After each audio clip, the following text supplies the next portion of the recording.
Hello there, Sarah from 17 once again. This is my Call of Duty Advanced Warfare Veteran Difficulty video walkthrough. This is mission 15, it's called Terminus. This is the finale of the game. On this first sequence here, there's going to be a couple of jeeps that come up on the right hand side that will be silhouetted in orange. If you don't kill them, they'll kill you. Unless you get lucky, which you're going to see me get lucky later on, because it's kind of shitty shooting on rails when you're wobbling around, but as long as you stay on top of the enemies and you use your weapons intelligently, you'll get through this without too many issues. And then the rest of the level's pretty simple, except for one checkpoint where if you rush it a little bit too much, you'll die, even though you're in a giant mech and you think it'd give you some invulnerability, but it doesn't. However, I'm going to talk tangents, because this is a 10-minute video, and I started one on the previous one and didn't really elaborate too much. I get a lot of comments, I say a lot, I get a fair few comments of people asking me, you know, advice on YouTube, how to do this, how to do that, what's the best thing, if you had one tip, what would it be, questions of that nature. And my heart wants to tell you, do what you believe in, and adhere to the highest quality that you can, and people will come. But experience, logic, and rational will tell me that that might not necessarily be true.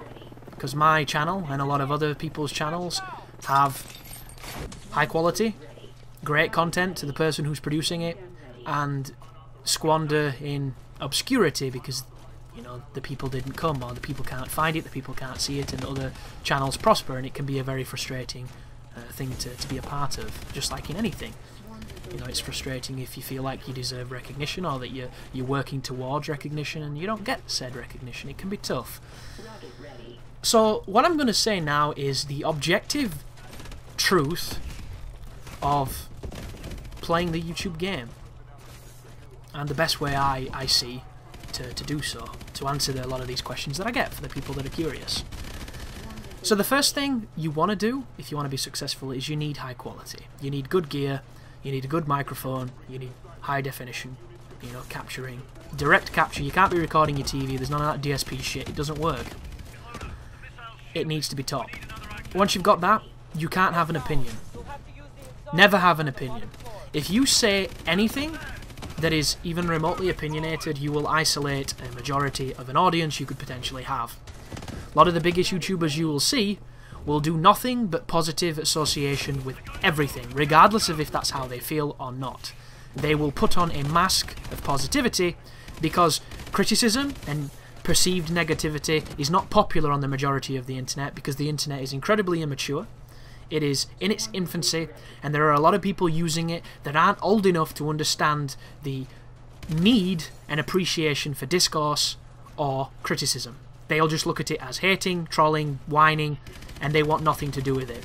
They would essentially have been mocked by every single philosopher that has ever lived in any conversation they could ever have, because they're just not on that intellectual level, and it has nothing to do with intelligence except for the ignorance of what, you know, true conversation is, what true argument is, and the necessity for it, which is a complicated way of saying be fake.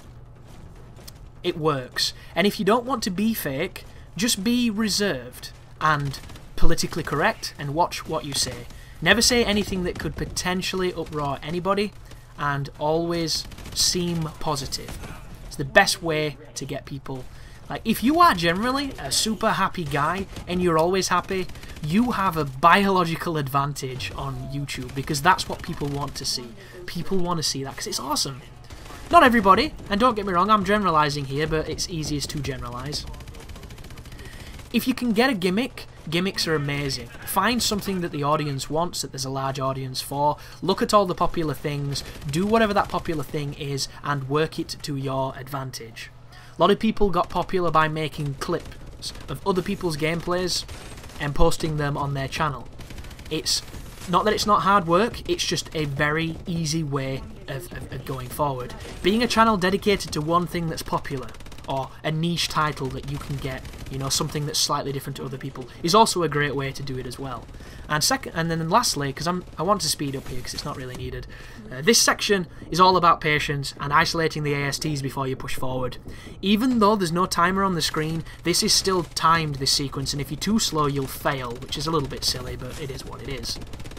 But lastly, guys, is networking. If you can get working relationships with people who are around your size or bigger and have collaborations or joint exposure through both your channels, you're going to grow indefinitely.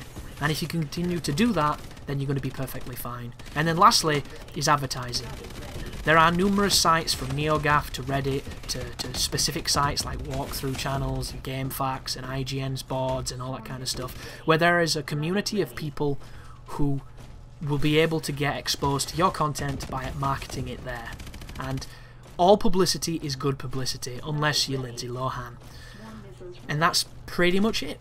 That is the objective keys to giving people what they want and capitalising on it maximum. You can go so much deeper into this discussion, but I don't want to do it because a lot of people don't find it interesting, and a lot of the things I'm mentioning are almost completely contradictory to the way I run my channel and the way I do things, and it's not because I don't realise the value of them or understand that they are undoubtedly a necessary evil. It's just that, as I mentioned before, I'm my own worst enemy, and I choose not to do them. I want to forge my own path, and doing that is incredibly difficult. But YouTube is a snowball. And I can't even begin to tell you how true this is, because in my first year, I struggled to get, what, 100 subscribers maybe? 1,000 subscribers? I can't remember what it was, but it was the toughest period ever, because the bigger you get, the easier it is to get bigger. And you continue to get bigger and bigger and bigger because you're easier to find. And that's what it's all about, guys. You're at the mercy of a capricious algorithm that favourites channels who are bigger than you and better than you for no reason other than they're already more popular, and their popularity increases their popularity.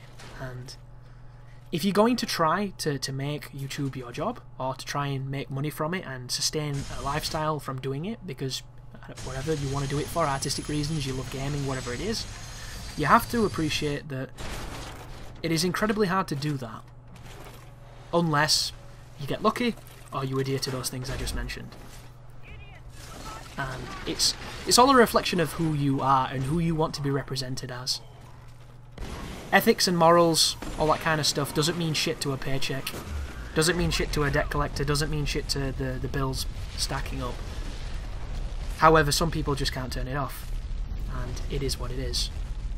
But I would love to say, if you don't enjoy it, or if you're not doing it for enjoyment, there's no real point in doing it, but that simply isn't true. And a lot of the popular people might have a big smile on their videos and a big fake voice and talk like they're speaking to 7-year-olds. But beneath that, there's probably a lot of vehemence towards what they're doing because they kind of don't like it. But when that paycheck rolls in, it soon rejuvenates the soul. But this is the end of this mission. The only tough section is that area with the AST enemies, and even then, if you do it patiently, you should be okay. This sequence here, if you do not shoot the people accurately, they can kill you. It's kind of tricky because it's a wonky aim, but your gun will turn yellow if you're on target. However, at distance it doesn't, so you have to use your own aiming tools to shoot them at some distance. And then after this, all we have to do is chase Kevin Spacey, which would be my girlfriend's dream, because she's actually rather fond of the Spacey. But that's the end of this walkthrough, folks, and I hope you've enjoyed the plethora, the myriad of topics that we've discussed. I hope if you were stuck and you came here for help, you enjoyed that too. And if you're new and you're enjoying what you hear and what you watch and you want to see more of it, I have a channel full of it, and I'm going to continue to make them. I'm going to continue to build my empire, as I call it, and hopefully I'm going to continue to be able to interact with the cool people that keep it moving. 20,000 subscribers is the beginning. Who knows where the end will be? But the only thing that remains to be true is that I will hopefully be there, and so will you, hopefully. So thank you very much for watching, and you take care now.